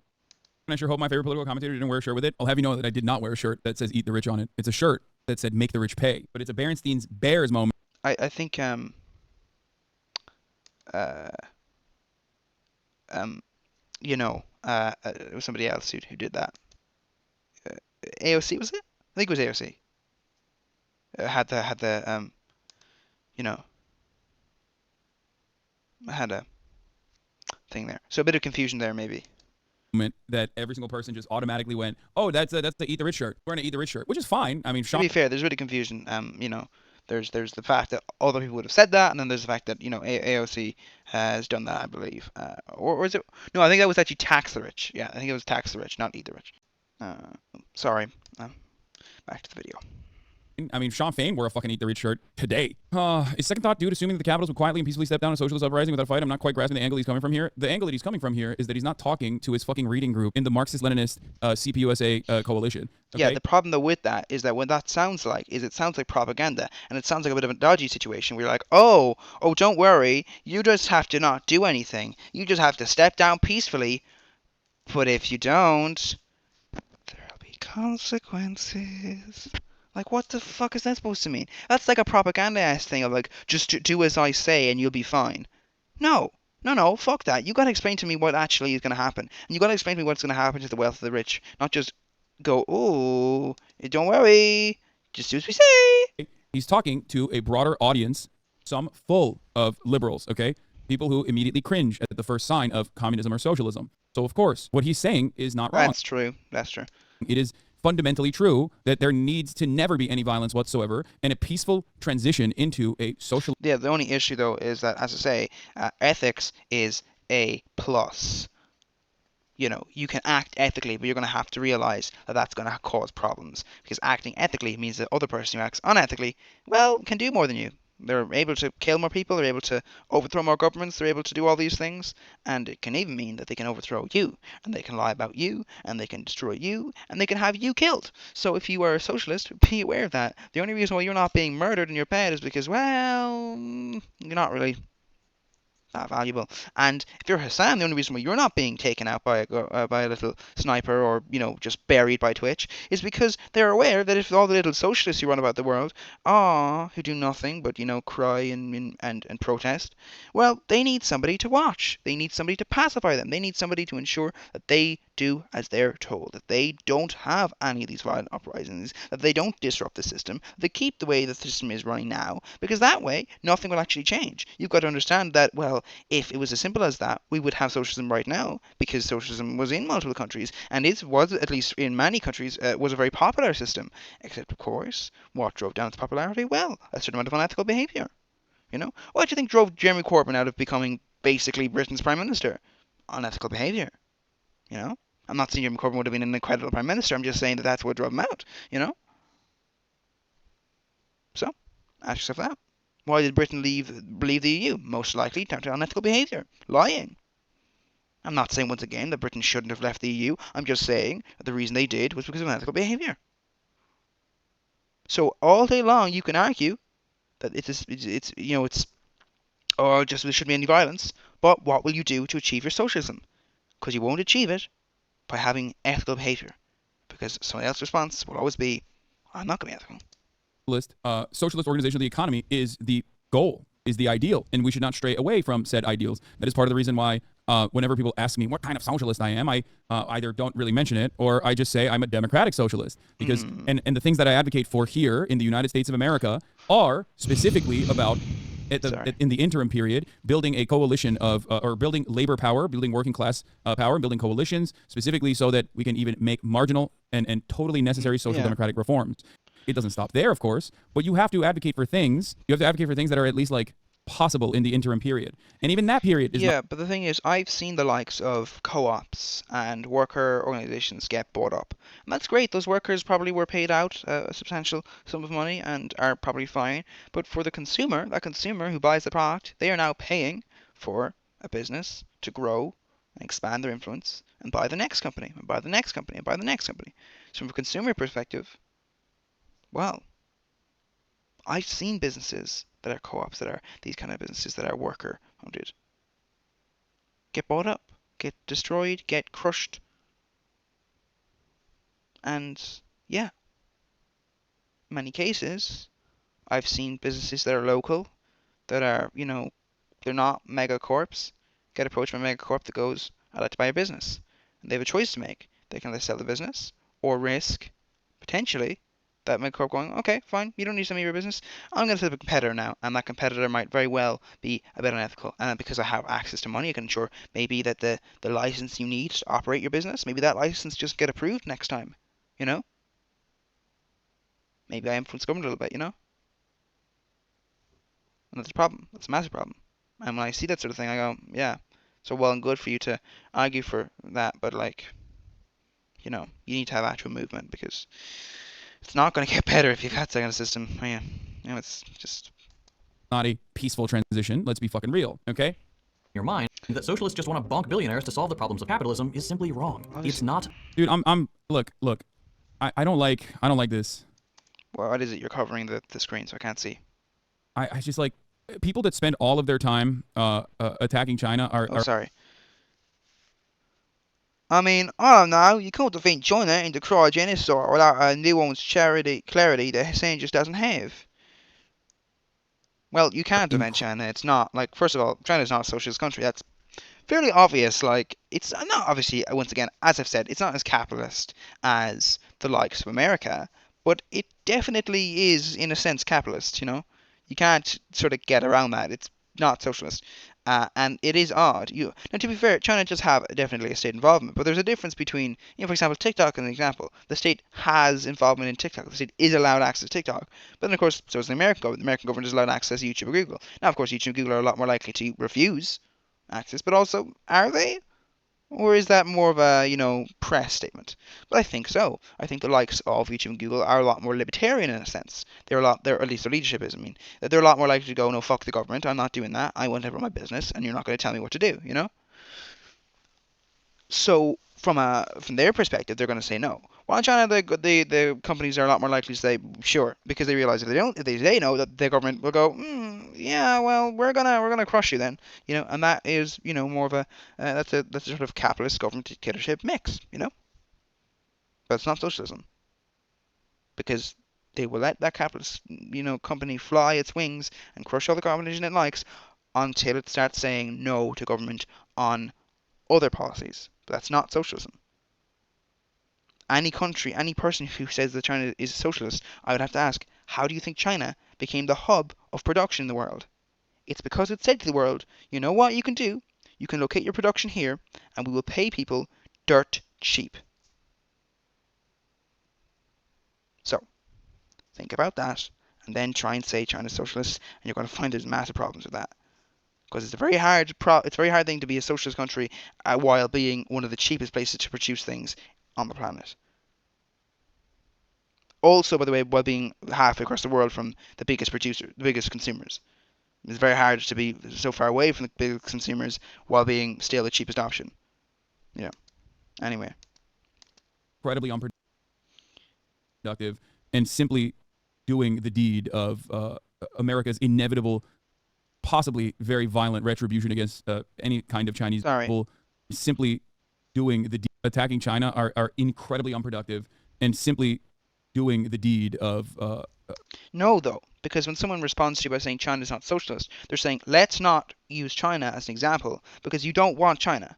Now, obviously, you also don't want America, and the argument will be, well, would China be better? If you're a certain type of person, China will be better. But that's the problem. It's saying, oh, well, would you prefer capitalism to China? It's like, well, obviously for that person there, no. But that's not an argument. That's a Hobson's choice situation. We're like, you want socialism? How about China? Not socialist, but it's better, kind of. Sort of, I guess. Yeah, I mean, okay. But that's not what I asked for.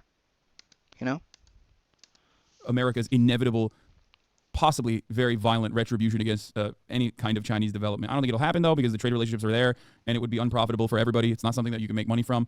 It's very, very, very... I mean, that depends. What's interesting with fascists is that fascists can oftentimes have very uneconomically beneficial policies, because obviously they are, motivated by a certain amount of, racism.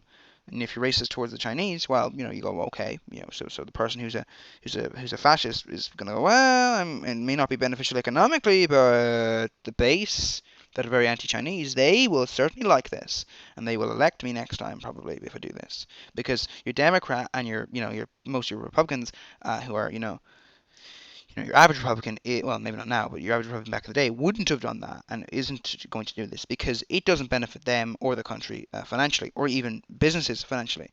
You still out with the likes of American businesses saying, please, can we trade with China? Please? Please, because they're a big market and we would like it if we could sell our products to them. Please? And there was even some carve-outs. We're like, okay, fine, you can sell it to them. But when you have racism, it changes that. It changes it to be a little bit different because now you're not just focused on, oh, does this benefit us economically? It's not just a trade war where, oh, they're harming our economic development, oh, they're, harming our economic sales. It's now beyond that, and it's, oh, you know, they are actually, you know, different from us, even if they're not, but they're different from us in the ideology, and oh, let's remove them and let's attack them, and that occurs there. So I think that if the Republican people who get in who are going up for election now get in, that may very well occur. Very unproductive. Okay, it is incredibly unproductive to just constantly be like, well, China's really bad, China's really bad, China's really bad. We can even fix our own fucking backyards. Okay, and then we spend all this time being like, oh man, China is so bad. It's like, no, they're not. Okay, Chinese development has been incredible over You can't do that, Hasan, because so has American development. America has had the development of a lot of things. American development is very impressive. Of course, the World Wide Web, for example, was partially, at least, American development. Now, it was government funded, not privately owned. A lot of Americans have developed a lot in drugs and all sorts of things like that. Once again, a lot of it government funded, and if it wasn't government funded, it could have been. I'm not saying capitalism was the cause of that, but America as a country has done a lot for development. So you can't just go, oh, look what, no, because American capitalism has developed a lot as well. Now, I would say they've also not developed a lot that they could have done, because it wasn't profitable. But they have developed a lot, so it's not really true, anyway. the course of the past couple of decades. When you say China bad, China bad, China bad across the board, yeah, are there issues with Chinese governance? Absolutely. Okay, they are not great at allowing any kind of dissent to exist.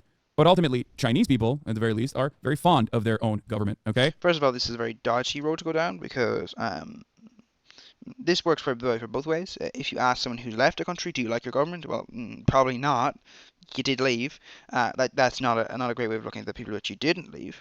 Even in a country that doesn't allow people to leave, it isn't great because is that a lie? And there's all that. It isn't a great way of looking at things. Either way, though, is my point. So asking somebody who's in the country, do you like your country? Okay, but is that really accurate? Also, just because someone likes their government, likes their country, doesn't mean it's good. The number of people who vote for Democrats and vote for Republicans who don't benefit from their policies is insane. This happens all around the world. People are very happy with governments that do not act in their own interests. Even if you're a fascist, you can understand that. Now, you're wrong, because, your policies are, you would like a certain amount of weird stuff, but you're saying that as well. But it's true, though. They don't act in their interests. Most people could understand this, but they don't. So, it doesn't really work as an idea. Anyway. Much more happy with their own government than we are with ours, despite the fact that still doesn't work. They don't actually have that all too much say in what goes on in Chinese development. But they're happy because they see. How much say do you have? Seriously, how much say do you have in your government? You get to vote for them every few years? But also, you don't get to vote for who it is beyond the selection. But it costs a lot to go out for government, so the selection is limited to people who are either wealthy themselves or backed by those who are wealthy. So, hard to choose there. Not much choice there. See the economic development all around them. I'm a firm believer that Americans would be much happier with their own country and their own governance, even if we clawed back even more of the fucking, even if we clawed back more of our civil liberties in the United States of America, but at least offered more amenities to the people, that tangible amenities that they could see. That would not be the right thing to do. Okay, their development is all collapsing. Yeah, dude. Any moment now, it's gonna happen. That's not again. Very It's very Any odd. moment now, it will collapse. It's very hard to me when I hear the likes of people talk about China and they're like, oh, they stole IP. Like, what? Well, they stole like patents and stuff. It's like, okay, I don't really care, to be honest, about patents. It's a very odd thing to say, oh, China's development is collapsing. Like, okay, but why does that matter? Like, as a nation, I don't really see how that is a thing you'd bring up. But yeah, that doesn't really work. But yeah. Let them collapse. Let them. You're here. You're in America. You're living in the Western world. Please. What? Lemao, finally, a nuanced take, Hazi. If you think that I haven't regularly talked about regularly with incredible frequency talked about why I choose to live here and not in China, I don't know what to tell you. Perhaps. Well, I don't know why you'd choose to live in America, to be honest, but, I know people who've lived in America, and, all that, but, it's, to me, it just is, no, not all Americans, by the way, and it's just, to me, just America is not the best place to live in, like, but I understand certain situations can occur, if you've got a family there, if you try to do a job, all these things, it's not like you can, move, but I'm just saying if you had a choice, I wouldn't live there, but most people don't have that choice, so. You think that my position is not nuanced because you have only heard my position through a filter that is inherently biased, a filter that has an interest in telling you that I do not have. What filter? Because if it's your own Twitch stream, no offense, man, but that's your choice, in a sense. Have a nuanced take in this situation. Not completely, by the way, but in a sense. Okay? Please. Anyway, Hasan has rehashed his same trying to take like 1,000 times. Of course. The point is just that a school-ass take. The point is, okay, let fucking China collapse if it's inevitable, okay? I work for a job. I can only go off your tweets you write. Point to any tweet that I've ever tweeted about China. Have I ever tweeted about China? Or did you see clip chimps on Twitter of my China takes, which is exactly what I was saying? No. The issue is you want everything spoon-fed to you, and sometimes you are at the whims of others who filter that information before it reaches you. You can exercise critical thinking, especially if you have enough goodwill and enough charitability for being here for as long as you have. The problem here isn't that you're like, I don't know, bravely defending people that have been wronged by China. That might make you feel like your cause is just or anything. The problem here is that you come in here with a cynical attitude with an assumption that you've made about my position. Okay? Anyway, ultimately, every single state has its own issues. Every single development process is going to run into hurdles. I've never hid the reality that there is a lot of state suppression of any kind of dissent in China. It is my major criticism with China in general. I mean, I saw most of your interview with What's His Nuts, the Teddy Fresh guy. No, you didn't. You saw someone else watch that interview. That's why you have this perspective. Anyway, whatever. Dude, I'm shitposting. Just ban me, move on. Yeah, you're brave. You're a brave poster, chatter. Hasan's tanky arc is upsetting. China bad. China is the enemy to the left. Chinese leftists are criminalized. Hasan's tanky arc is upsetting. See, this is it. People don't want nuance. They want comfortable narratives. You can't respond to somebody critiquing you by saying you don't want nuance. Okay, but respond to their criticism. Like if you are someone who believes in, ethnic cleansing one group, and then someone calls you a Nazi, you can't respond to that by going, you don't want nuance. It's not everyone. It's like, okay, but I understand they called you a Nazi when you're not a Nazi. But please, do respond to the criticism that is at the root of that. Like, sure, you're not a Nazi, but you did say, and you do want to ethnically cleanse this group here. Doesn't make you a Nazi, to be clear, but respond to that. Don't just say you don't want nuance. Respond to the actual criticism instead of just saying you don't want nuance. Now, obviously, to be fair, if someone calls you a tanky, well, where does that come from? What exactly do they think you've said that would lead them to think that? Did someone just call you that? In that case, maybe you're not in any way. Maybe you don't believe in anything a tanky believes in. But, try at least. It is a complicated thing when obviously they say just the word and nothing to an idea that would cause them to believe that.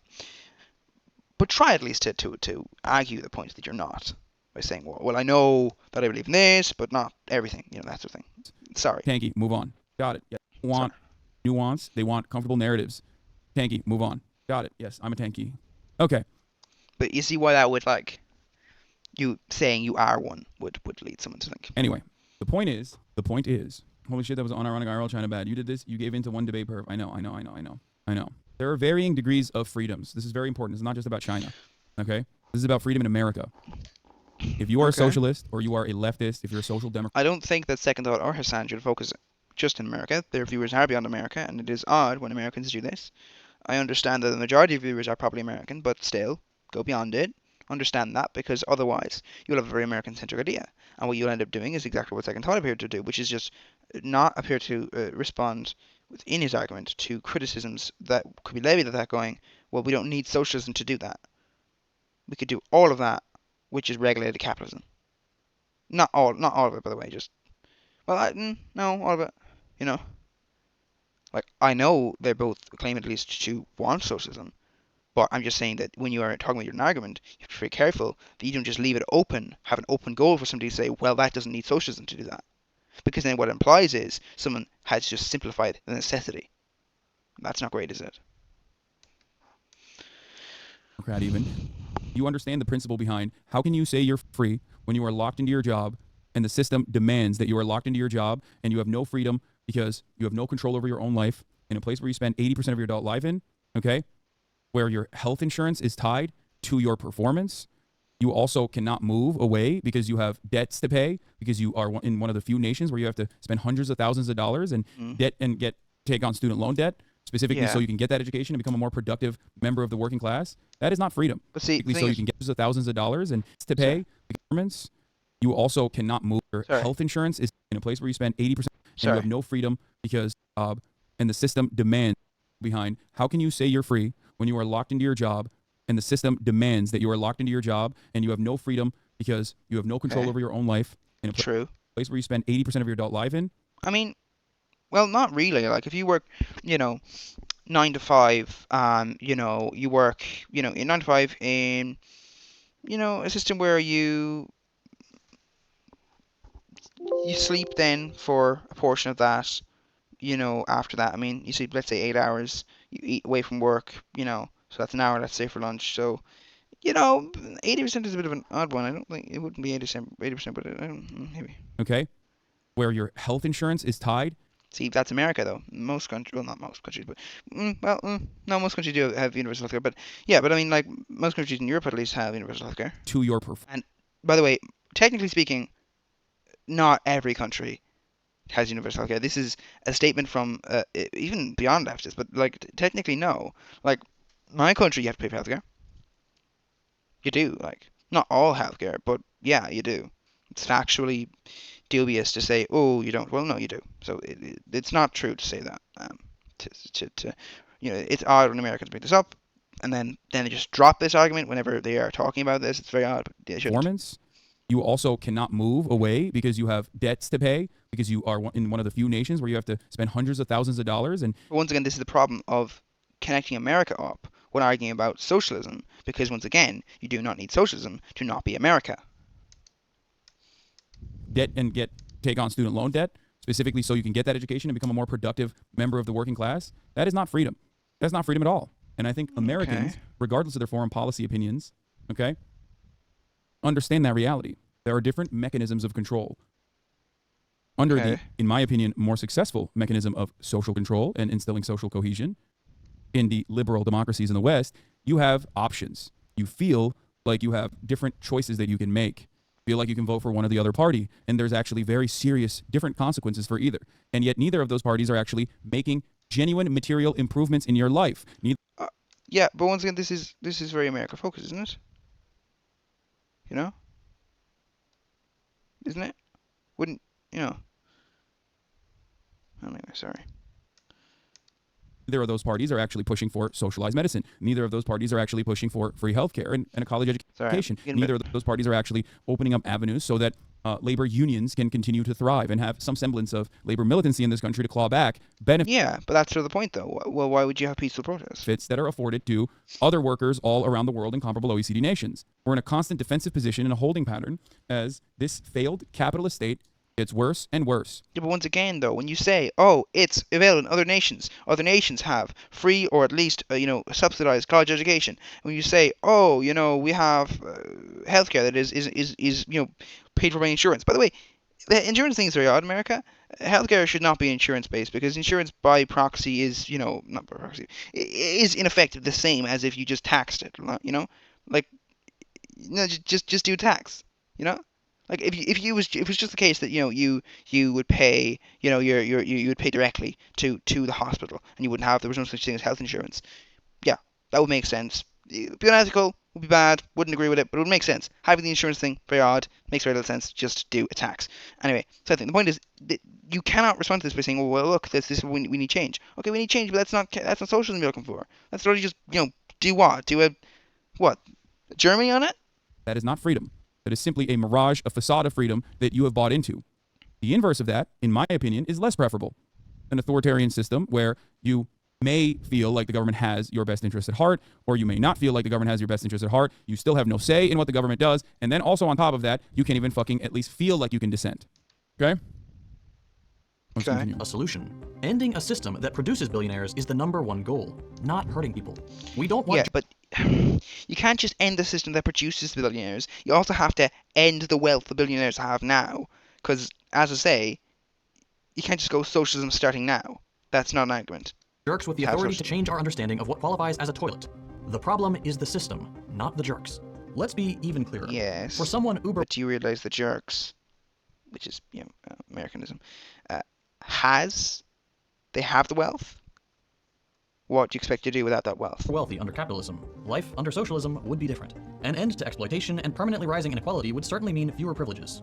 Possibly, Not really. or even probably, a less important status. At a certain point, your wealth just becomes nothingness, really. Like you own a company, you own a thing, you own this, you own that, you own the other. But like, it's just numbers on a spreadsheet. It's just your name attached to ownership. It's just you being able to say, you're fired. It's just you being able to have power. It's just you being able to, have accessory. It's just nothingness at a certain point because you just own so much that like you just own it.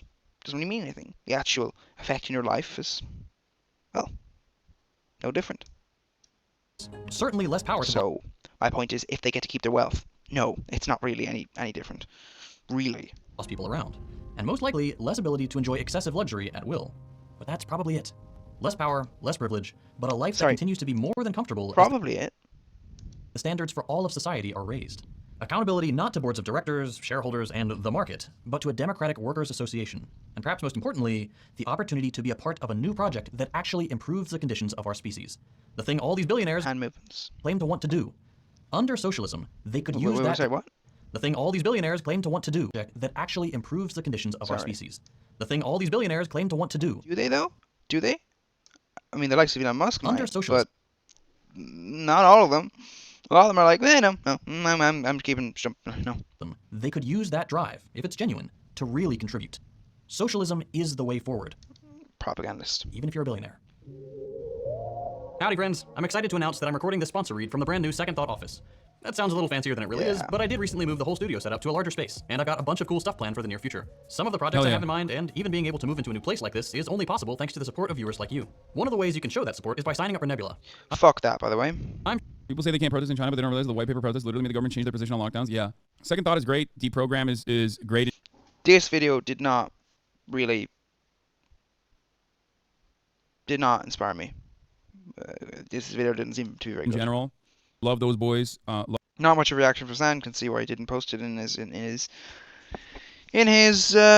own channel, but maybe he did in the Love end. Hakeem. Love you, Gopnik. They're awesome. They're fucking great. Yeah, I mean, Ugopnik I think is probably the best of the three.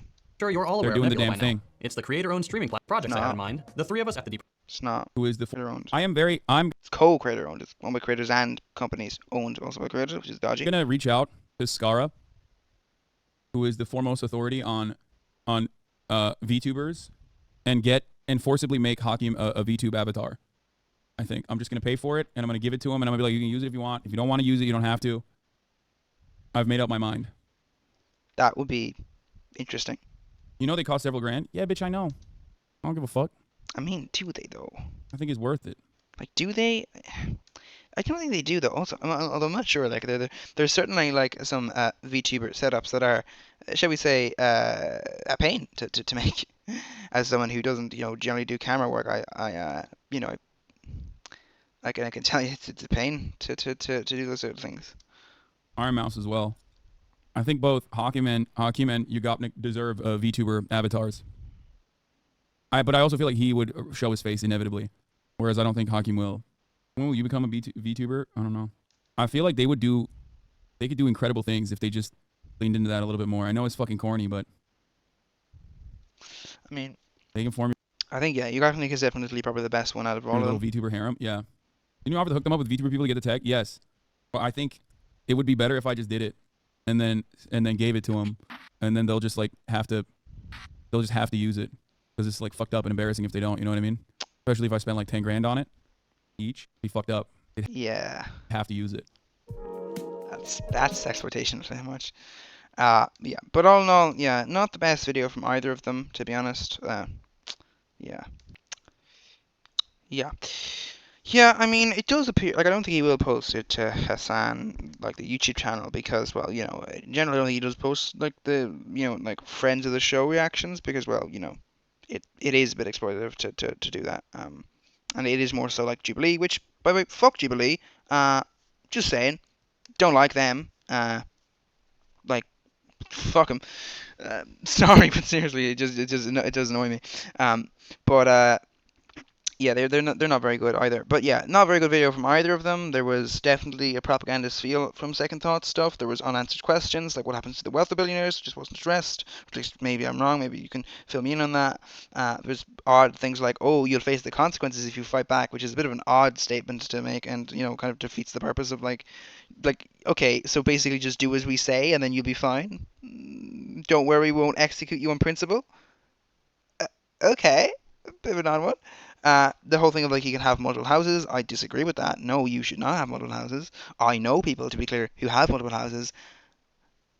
Yeah, I wouldn't let them keep them. I know people even who have who have all sorts of things opinions on the housing. Now, to be clear, I when I say I know them, yeah, I know them very well, but I don't necessarily not necessarily I'm not friends with them or anything. But so they're not going to like be honest with me about their opinions and stuff like that. But well, they're honest enough, but not their deepest darkest opinions. But anyway, point is, as far as I can tell, yeah, not the best reaction for them. Hassan didn't really react that much there, but yeah, mostly sort of his own thing was a bit of a thing there. But anyway, this is getting on for too long anyway. Goodbye. Yeah.